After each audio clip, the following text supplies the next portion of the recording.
ఆదికేశవ రమ్య తీసుకున్న నిర్ణయం గురించి ఆలోచిస్తూ అంటే ఇక భర్తతో సంబంధం లేకుండా ఒంటరిగా బ్రతుకుదామని నిర్ణయించుకుంటుంది కదా! దాని గురించి అమ్మవారి దగ్గర బాధపడుతూ ఉంటాడు.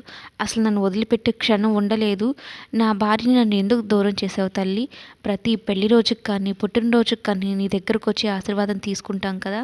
మమ్మల్ని నువ్వే ఒకటి చేయాలి అని మొక్కుకుంటూ ఉంటే, ఇంతలో మైత్రి వచ్చి నిన్ను ఊరు బహిష్కరించింది. ఇక ఈ ఊర్లో ఉండకు వెళ్ళిపో.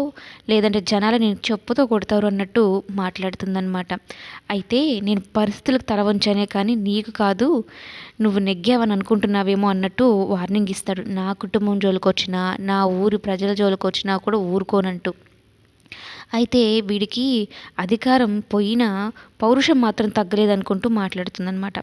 మరోవైపు ఆదికేశవ జ్ఞాపకాలతో సతమతమైపోతూ ఉంటుంది రమ్య. ఎటు వెళ్ళినా, ఎక్కడికి వెళ్ళినా తనతో గడిపిన క్షణాలే గుర్తొస్తూ ఉంటుంది. వంట రూమ్‌లో పాలు కాచుదామని పాల ప్యాకెట్ తీస్తే, ఆ పాల ప్యాకెట్ చినిగి కాస్త పాలన్నీ మొహం మీద చిమ్ముతాయన్నమాట. అదొక్కసారిగా ఎలా గుర్తు చేసుకుంటుందంటే, ఆదికేశవ ఒకసారి వచ్చి రమ్యకి పాలాభిషేకం చేస్తాడు. ఎంత హ్యాపీగా ఫీల్ అవుతుంది, నా భర్తకి ఎంత ప్రేముందా నా మీద అన్నట్టుగా. ఆ సీన్ గుర్తొచ్చి చాలా బాధపడుతుంది. ఎందుకు దేవుడా నాకు ఇలాంటివి గుర్తు చేసి మరీ నన్ను ఇంతగా బాధ పెడుతున్నావు? నన్ను ఇంతగా మోసం చేసిన ఆ మనిషిని పదే పదే గుర్తు చేస్తున్నావు అంటూ బాధపడుతూ ఉంటుంది. కలిసి బ్రతకలేను, అలా వదిలి ఉండలేకపోతున్నానని బాధపడుతుంది.